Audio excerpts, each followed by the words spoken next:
frecuenciafiscal.com.mx. Y para el día de hoy, bueno, pues tenemos un tema de bastante relevancia e impacto económico en las empresas y se denomina criterios de la compensación universal. Y bueno, pues tenemos también aquí en cabina a nuestro colega y amigo Mario. ¿Qué tal, Mario Cedillo? Gracias, Luis, bienvenidos todos, gracias por acompañarnos. Sí, un tema interesante, un tema que se volvió económico, que el SAT, pues, por los suyos, digamos que lo quitó. Prácticamente las leyes no se han reformado, ahí sin embargo pues ya hay criterios, hay tesis, hay todo un tema para aquellas empresas que tenían este beneficio y bueno, hoy en día ya no lo pueden aplicar, ¿no?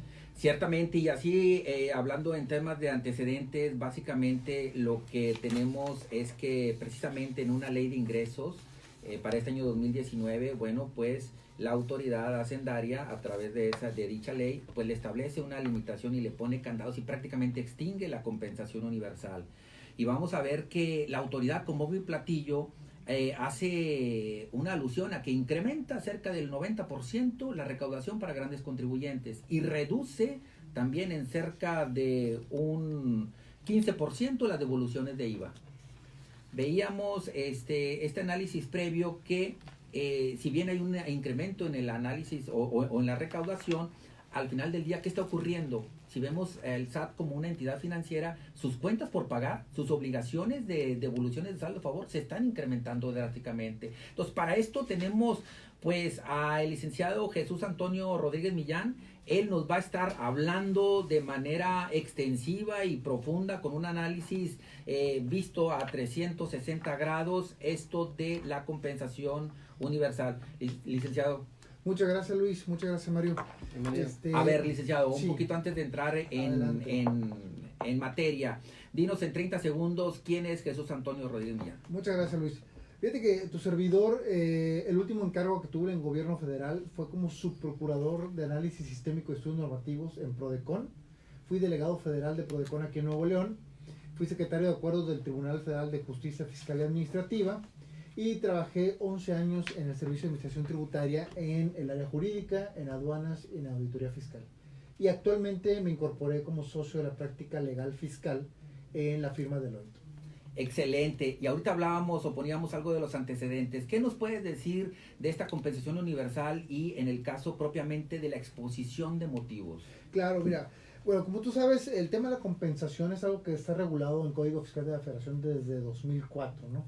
Y prácticamente el legislador permitió a través de una reforma en 2004 que los contribuyentes pudieran compensar saldos a favor. Y para todos nuestros radioescuchas, pues la compensación es cuando tú eres acreedor y deudor al mismo tiempo con el fisco y permites compensar ciertos saldos a cargo que tienes contra ciertos saldos a favor que tienes, ¿no? Haces la compensación, había todo un mecanismo para poder presentar un aviso. ¿Qué fue lo que pasó? Detectamos que el 28 de diciembre del año pasado, el Congreso, por una iniciativa del Poder Ejecutivo del Presidente de la República, modifica la Ley de Ingresos de la Federación, o más bien en la Ley de Ingresos de la Federación, en el artículo 25, fracción sexta, regula el tema de lo que venía regulando el artículo 23 del Código Fiscal de la Federación y acota la posibilidad de compensar y señala que ahora solamente vas a poder compensar contra un adeudo propio y que se trate del mismo impuesto. Lo que tú decías hace rato, ¿no? Ese tema lo único que va a generar al acotarte y restringirte esta posibilidad de compensar contra otros impuestos, que es una práctica muy normal en muchas empresas, ¿no? Es algo que venían haciendo las empresas porque les permitía un saldo a cargo que tenía yo de otro impuesto, compensarlo contra un saldo a favor que tenía de un diverso impuesto. Este acotamiento lo regula para efectos del artículo 23 del Código Fiscal de la Federación y para efectos de la ley del IVA, que es donde creo que nos surge más la relevancia de decir, oye, al momento de quitarme la posibilidad de la compensación en IVA, lo que voy a tener son dos opciones nada más en IVA. Obtener saldo a favor y pedirlo en devolución o acreditar ese saldo a favor contra meses posteriores. Ahora, entrando un poco ya así como que a temas jurídicos, que es lo fuerte. De acuerdo. ¿Es válido esto? O sea, yo sé que ahorita ya hay tesis y hubo suspensiones otorgadas, hubo otras que no. Ahorita ya hay, por ahí nos comentabas antes de entrar al aire que ya hay una tesis. Sí. jurídicamente es válido que la ley de ingresos haya limitado algo que está en ley del IVA y en código fiscal. Sí, mira, es algo bien interesante y que se manejó en los amparos que se promovieron por parte de sendos contribuyentes. La ley de ingresos de la Federación, además de regular cuáles son los ingresos y los dineros que va a recaudar el fisco federal para sufragar los gastos públicos, la propia Suprema Corte de Justicia de la Nación en diversos criterios definió que además de eso, además de regular eso, en la ley de ingresos sí se podían señalar cuestiones tributarias. Es decir, sí puede regular el Congreso de la Unión en la propia ley de ingresos cuestiones de índole tributaria. Lo que nosotros argumentamos o nos quejamos en este tema de los amparos es decir, oye, una cosa es que tú puedas regular cuestiones tributarias y que tengan que ver con el tributo en sí, es decir, los elementos de la contribución, Okay. el objeto, el sujeto, la base, la tarifa, etcétera. Uh-huh. Pero aquí no estás regulando un tema sustantivo, estás regulando un tema adjetivo o procesal que es el mecanismo de la compensación. Ese fue el argumento, o ese es uno de los argumentos que se expusieron en materia de amparo. Licenciado, bueno, pero también hay jurisprudencias al respecto de que la ley de ingresos no posee un contenido meramente informativo, sino que también puede regular aspectos normativos tributarios, es decir, que puede tener una equivalencia a lo establecido en el Código Fiscal de la Federación. Ahora, lo que también el radioescucha debe de quedarle perfectamente claro es que la compensación universal no es un derecho adquirido, porque la gente pensaba que, oye, la tradición es ley, lo que estaba establecido en el código y demás, bueno, pues esto se puede reformar, que es lo que viene a ocurrir en este año 2019. Y al ser una norma, y corrígeme, procesal, entonces todo lo que ocurra durante el 2019 en materia de compensación, independientemente del origen de los saldos a favor, pues se sujetarán a las reglas establecidas durante esta ley de ingresos, que hay que aclarar que tendrá una vigencia este mecanismo, al menos que lo repitan en el 2020, nada más por el año 2019. Entonces, ¿qué hay al respecto? Sí, mira, es bien importante lo que comentas, Luis, porque ciertamente de entrada, y como bien lo dices, para nuestros radioescuchas debemos de entender que la ley de ingresos tiene una periodicidad anual. Es decir, lo que ahorita está regulado en el artículo 25, fracción sexta, rige para el puro año 2019. Tendrían que volver a señalarlo en la propia ley de ingresos para el ejercicio 2020 y continuar con esta reforma. O reformar la ley. O reformar la ley, exactamente. O sea, aquí el punto... El argumento que nosotros señalamos, que se vio en los múltiples amparos que se presentaron por muchos contribuyentes, fue esta parte, como tú dijiste, además de ser una ley informativa, puede regular elementos tributarios, que es donde nosotros decimos, de acuerdo, elementos tributarios basados en los elementos de la contribución, pero no temas adjetivos.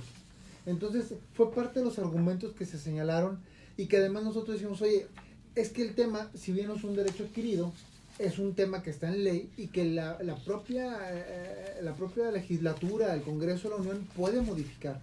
El argumento sería entonces, oye, pues modifica el Código Fiscal de la Federación, el artículo 23, modifica el artículo 6 de la ley del IVA. Pareciera que el mensaje es una temporalidad, que para el próximo año esta eliminación, se elimine ese mecanismo y se restablezca lo que estaba hasta el año anterior. Porque pareciera, si tuviéramos una línea del tiempo, una máquina del tiempo, regresarnos al año 2004, ni siquiera estamos en esas condiciones del año 2004, porque en aquel entonces, previo a que naciera la compensación universal, sí se me permitía que un impuesto propio yo lo pudiese enfrentar o compensar contra impuestos retenidos, caso de ISR. Y hoy en día ni siquiera estamos en esas condiciones previas al 2004. Tendríamos que irnos 30 años hacia atrás. Exacto, y ni siquiera contra impuestos retenidos, que es otra parte importante que también se modificó con esta entrada en vigor de la ley de ingresos.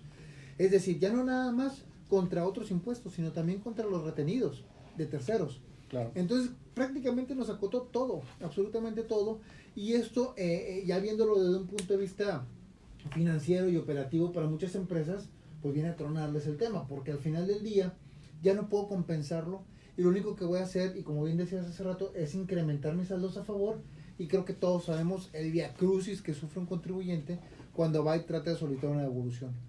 Sí. Ahora, una pregunta.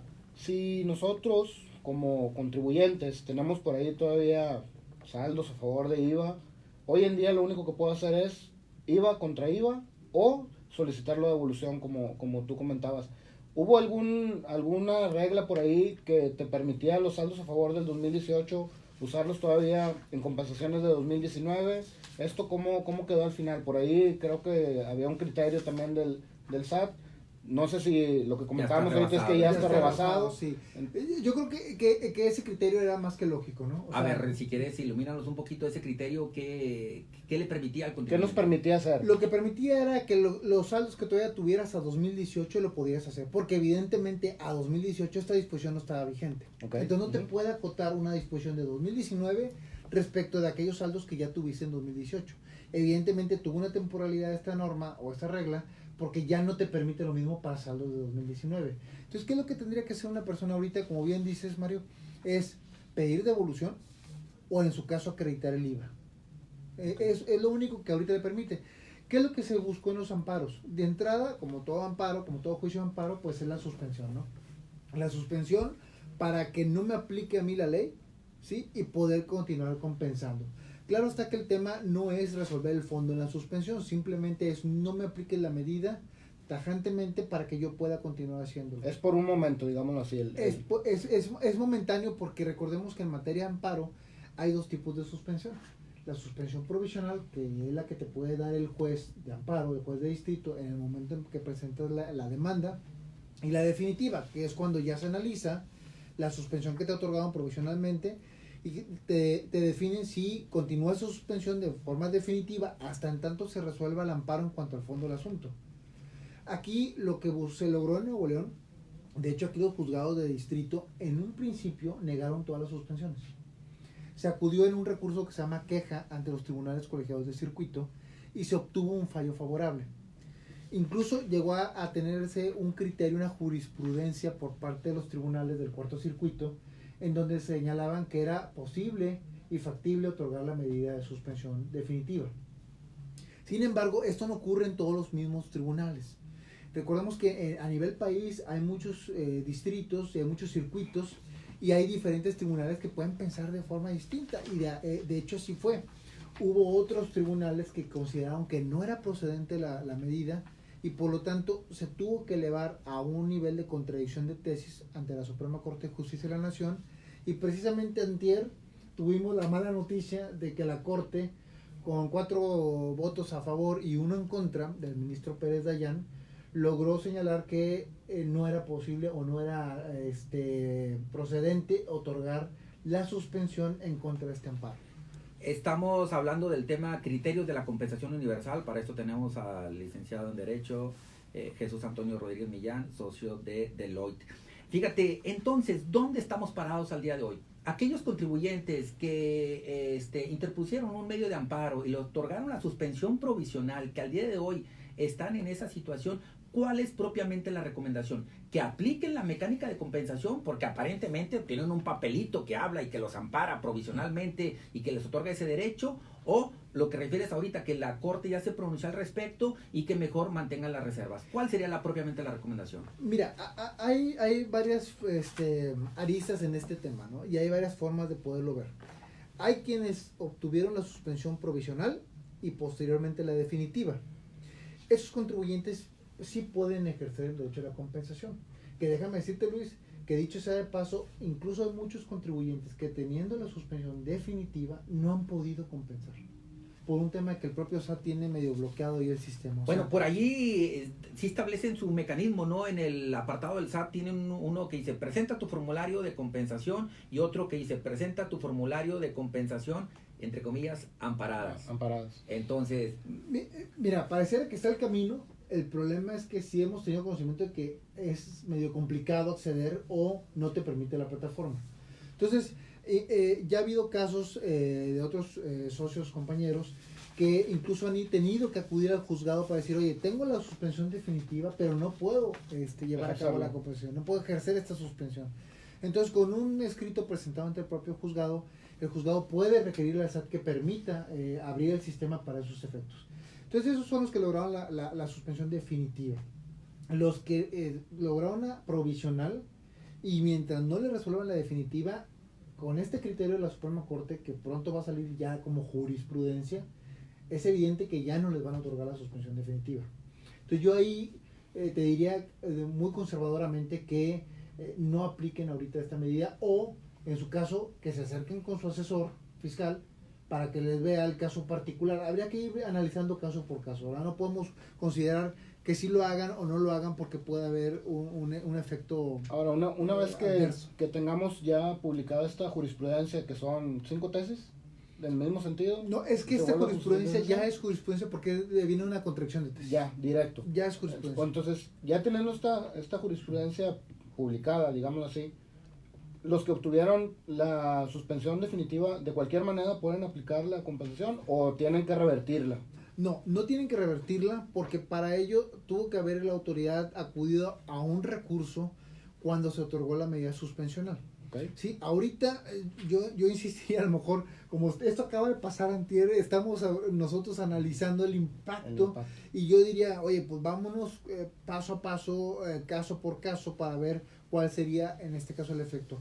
Ahora, quizás valga la pena comentar a los radioescuchas que lo que acaba de resolver la Corte es única y exclusivamente respecto de la suspensión, no respecto del fondo del asunto, respecto del amparo.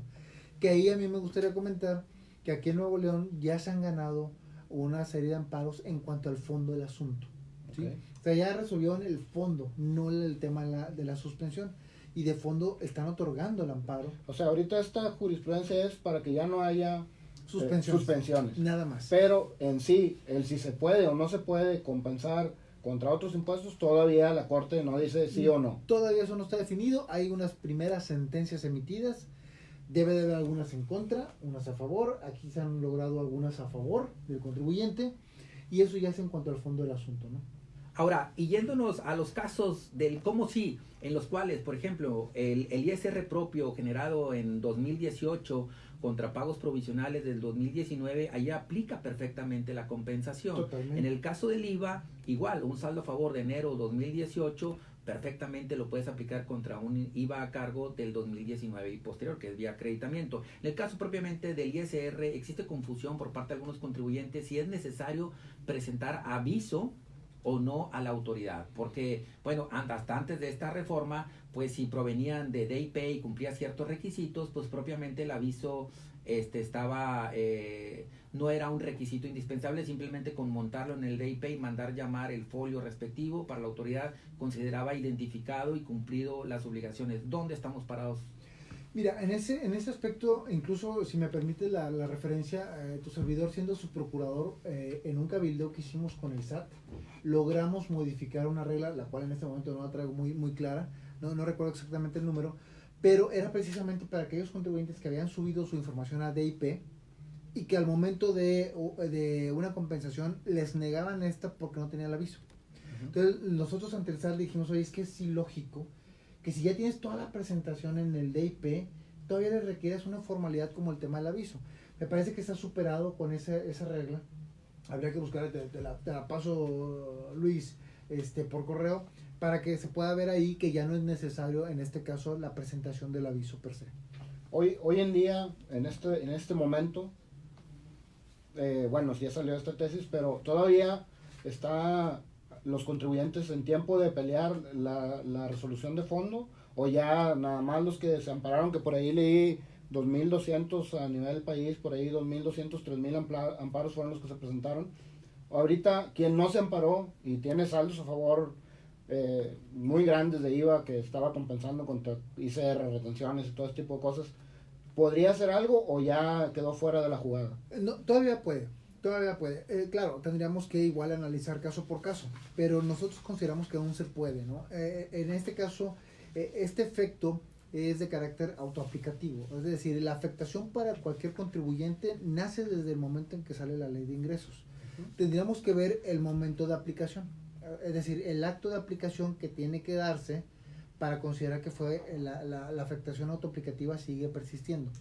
Entonces tendríamos que hablar o ver cada caso en particular y si es posible presentar el amparo. Lo único que ya en la suspensión pues que era algo que de entrada pues parecía muy atractivo. Ya no lo vas a obtener. Ya no lo vas a obtener por el criterio de la Corte. Tendrías que esperar la resolución final. Tendrías que irte y sabes que te van a negar la suspensión por la propia jurisprudencia, entonces tendríamos que nada más irnos encaminados al tema del fondo del asunto. Que aquí en el fondo del asunto analizando las sentencias que ya han salido a favor, parte de los argumentos, como los comentábamos al principio, en donde decíamos, oye, en ley de ingresos no puede regular cuestiones adjetivas, sino meramente cuestiones sustanciales. Hubo otros argumentos que señalamos del test de proporcionalidad de esta norma. La Corte, cuando se impugna la inconstitucionalidad de una norma, tiene que analizar un test de proporcionalidad. Ese test no se cumple con esta norma y es por ahí por donde se está otorgando el amparo. Ciertamente, licenciado Jesús Antonio Rodríguez, las compañías agraviadas o los contribuyentes agraviados son todas aquellas personas físicas y morales prácticamente maquiladoras o del sector primario o que venden al 0% como pudiera ser medicamentos y demás. Incluso aquellas empresas, personas morales que están en la región norte con esta aplicación de una tasa disminuida al 8%, imagínate, compran al interior del país a la tasa del 16 y venden al 8, se están quedando con un saldo a favor, que ese saldo a favor les está generando unos problemas de flujo porque la autoridad pues no se los está generando la devolución respectiva. ¿Dónde están parados aquellos radioescuchas que al día de hoy se sienten agraviados con esto? ¿Pueden finalmente y a manera de conclusiones anticipadas sobre el programa del día de hoy acudir al amparo? Sí, pueden acudir todavía al amparo, pueden solicitar la devolución, pero bueno, sabemos que hay empresas que solicitan una devolución muy lógica, muy normal, muy recurrente, muy natural, y se enfrentan a procedimientos ante el SAT para obtener la devolución muy complicados. Con mayor razón esas empresas cuyo flujo se va a ver mermado por la cantidad de saldo a favor que van a obtener. Yo recomendaría analizar cada caso en particular y ver la posibilidad de acudir al amparo. Y bueno, me parece que así como hay afectación a este tipo de empresas que bien comentas, habría que señalar a nuestros radioescuchas por qué el Congreso decidió o el Ejecutivo Federal decidió modificar esta reforma. Y yo diría anticipadamente que aquí están pagando justos por pecadores, ¿no? Esta reforma viene porque se consideró por parte del Ejecutivo, y así lo sostuvo el Legislativo, que había mecanismos de evasión y elusión fiscal muy fuertes por esta medida. Y esto pues es algo que también tiene que ver con el tema de las empresas fantasmas, que ya todos hemos hablado al respecto en muchas ocasiones, en donde se generaban saldos a favor ficticios y se compensaban, entonces había una merma para el fisco federal. Sí, aquí nada más quisiera hacer un apunte sobre este tema que comentas. Claro. Por aquí en un artículo dice, en 2018 la Secretaría de Hacienda indicó que las compensaciones de los contribuyentes entre impuestos distintos crecieron 23.1% respecto de 2017, lo que alcanzó una cifra de 595.832 millones de pesos, el más alto en los últimos 5 años. Es decir, 595.000 millones se elevó la compensación del 2017 al 2018 por este tipo de compensación universal, razón por la cual asumen, que eso es lo malo, asumen que todo es producto de saldos a favor ficticios, ¿no? Ese es el problema. Claro, pero al asumir eso le generas y le rogas una consecuencia desmedida a los contribuyentes que sí están haciendo bien sus operaciones y que efectivamente están compensando saldos verdaderos y válidos, ¿no? Y una de las cosas que se quedan fuera del radar, porque no es propiamente un impuesto, es el subsidio para el empleo, que es un estímulo fiscal que las empresas fantasmas propiamente lo estaban utilizando como una especie de, llámale, reducción aritmética, es decir, una caída en el pago. Entonces, esto se queda fuera y propiamente dices, al final del día, si estabas buscando reducir esta defraudación fiscal, pues yo creo que no se logra por este boquete que dejan allí con el subsidio para el empleo respectivo. Bien, mira, pues ya estamos a punto de terminar, no sé si vamos concluyendo. Yo quisiera hacer unas recomendaciones al radioescucha. ¿Dónde estamos parados? Puedes recurrir al amparo. La conclusión en esta mesa es que sí, bajo ciertas condiciones respectivas. Yo que le recomendaría al contribuyente: ten mucho cuidado en los pagos provisionales que estás haciendo ahorita del 2019 y recordarle que tiene derecho a la reducción del coeficiente de utilidad para el segundo semestre del año. Prácticamente esta recomendación cae como un plato de sopa caliente, un revulsivo para en un momento determinado anticiparte a una pagos provisionales en exceso. Es decir, hoy el contador debe de tomar bastantes medidas para no llegar a esos saldos a favor. Otra es eficientar precisamente el subsidio para el empleo. Porque muchos tienen el prejuicio de que solamente lo pueden enfrentar contra el ISR por salarios, cuando este estímulo fiscal lo puedes enfrentar contra retenciones de ISR por honorarios, arrendamiento, incluso contra el ISR propio del contribuyente. Entonces, aguas contra aquellos que tienen saldos a favor, y como lo que tú decías, oye, no puedo recurrir al amparo por la circunstancia que sea, pues soliciten devolución el IVA respectivo, incluso el ISR del ejercicio respectivo. Solicítalo ya para que puedas emprender las acciones legales ante la autoridad por que te consideren desistido el trámite y demás, ¿no? Entonces, ¿cuáles serían tus recomendaciones o conclusiones? Sí, mira, mis conclusiones para los radioescuchas es que de entrada se quede muy claro que la compensación no desaparece como tal, ¿no? La compensación Está persiste, vivita y coleando. está viva. Es lo único que el legislador acotó, bueno, ¿contra qué puedo compensar un saldo a favor que tengo contra un saldo a cargo? Contra el mismo impuesto. Ya no puedes aplicarlo contra terceros, ya no puedes aplicarlo contra otros impuestos.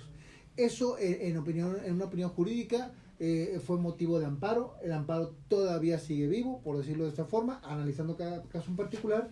Y lo que sí la novedad o la trascendencia es este criterio de la Corte, en donde dice que ya no es procedente la suspensión en contra de este amparo. Muy bien. Mario, ¿algunas conclusiones finales? Bueno, la conclusión, igual, no nos desesperemos. Hay que, si tenemos la certeza de los saldos a favor de IVA, pues vamos por ellos. Es complicado, lo digo en experiencia propia, acabamos por ahí de tramitar algunas devoluciones, pero al final de cuentas, si te pones a explicar bien a la autoridad que hoy en día tienes esa ventaja, ¿no? Que finalmente la autoridad es un poco más abierta que hace algunos años, y tienes, bueno, también la ventaja de la PRODECON. Si hay contribuyentes que por ahí tienen parados saldos a favor, bueno, también está el mecanismo de la PRODECON que hace acuerdos con el SAT que te pueden ayudar, que te pueden apoyar, ¿no? Muchas gracias por acompañarnos. Se nos acabó el tiempo. Así Jesús, es. muchas gracias. Datos de contacto. Mario, Luis, les pasaría mi correo electrónico. Si quieres, Luis, te dejo el correo electrónico. Por favor, al aire, por favor. Bueno, el correo electrónico es Jesús, sin la última S, jesusrodríguez@deloittemx.com. Bueno, pues ahí queda, les damos las gracias. Estuvo con nosotros el licenciado Jesús Antonio Rodríguez Milán. Hay retransmisiones de este programa a través de YouTube. A través de YouTube, a través de Facebook, por ahí se quedan para que las consulten. Y hay luz al final del túnel. Saludos, hasta la próxima.